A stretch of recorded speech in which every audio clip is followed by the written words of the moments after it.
আসসালামু আলাইকুম। সবাইকে পবিত্র মাহে রমজানের অনেক, অনেক শুভেচ্ছা। পবিত্র রমজান মাস তো চলেই আসলো আর সকলেই নিশ্চয়ই রমজানের অনেক কেনাকাটাও হয়ে গিয়েছে। তো আমারটা অনেক আগেই কেনা হয়ে গেছিল কিন্তু আপনাদের সাথে ভিডিওটা শেয়ার করা হয়নি। তা আজকে ভাবলাম ছোট্ট করে একটু রমজানের কেনাকাটার আইডিয়াটা আপনাদের সাথে শেয়ার করি। এই যে ১ম এখানে নিয়ে এসেছি পোলাও চাল, তারপরে হালিম মিক্স এনেছি। এবার একটা হালিম এনেছি, আমরা হালিম খুব পছন্দ করি আর সাথে বিরিয়ানির মসলা ছিল। এখানে জিরা গুঁড়া, গরম মসলার গুঁড়া, তারপরে হচ্ছে স্টার এলাচ যেটাকে বলি আমরা সেটা।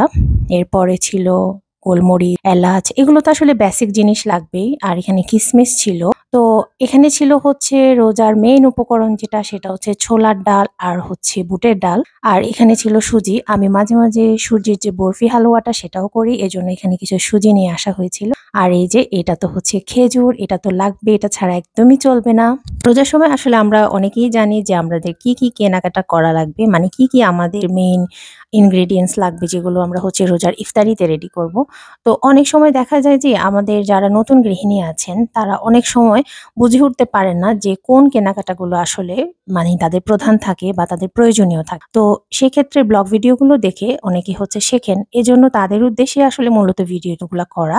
আর যারা দেখা যায় অনেক সময় আমার নিজেরই এমন হয় যে আমি কোনো একটা জিনিস হয়তো কিনবো, মাথায় ঘুরছে কিন্তু লিস্টে সেটা এড করিনি।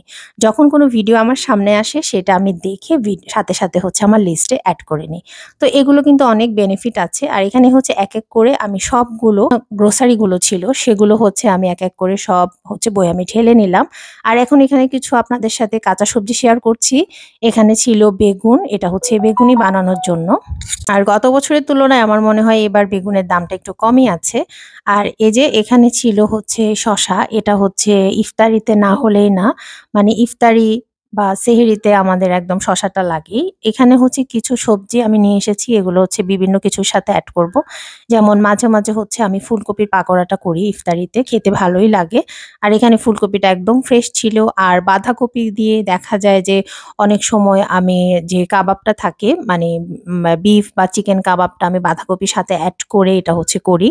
আর এখানে কিছু ফ্রেশ ধনিয়া পাতা ছিল, এটা তো লাগবেই ইফতারিতে। মানে এটা আমার প্রায় সারা রমজান মাস জুড়ে আমার হচ্ছে কয়েকদিন পরই হচ্ছে ধনিয়া পাতা আনতে হয়। কারণ আমার প্রত্যেকটা জিনিসের সাথে ধনিয়া পাতাটা ফ্লেভারটা অনেক বেশি ভালো লাগে। এখানে ছিল লেবু, লেবু তো লাগবেই। শরবত করে খাই বা এমনিতেও খাওয়া যাবে। আর এখানে ছিল গাজর, গাজর তো বিভিন্ন কিছুর সাথে এড করে দেয়া যায়। এরপরে ছিল টমেটো, টমেটোগুলো আমি সুন্দর করে ধুয়ে একটা বক্সে নিয়ে নিলাম। কারণ এখন দেখা যায় যে টমেটো অনেক বেশি আনা হয় আর এগুলো হচ্ছে পচে যায়। তো এই জিনিসটা থেকে ইয়ে করার জন্য আপনারা যারা পচে যাওয়ার সম্ভাবনা থাকে তারা হচ্ছে ফ্রিজে কিন্তু এভাবে বক্স করে রাখলে আমার মনে হয় পচার সম্ভাবনাটা একটু কম থাকে। আর এখানে হচ্ছে এই যে কিছু ফ্রুটস নিয়ে আসা হয়েছিল। কারণ রোজায় দেখা যায় ইফতারিতে ভাজা পোড়ার সাথে একটু ফ্রুটস না হলে একদমই চলে না। আর ফ্রুটসটাই মনে হয় আমাদের বাসায় বেশি খাওয়া হয়। কারণ আমার বাচ্চারা যেহেতু আছে, ওরা একটু ফলটা খেতে বেশি পছন্দ করে। আর ভোর রাতের জন্য এই যে এখানে হচ্ছে কলা বা শরবতের জন্য দেয়া যায়।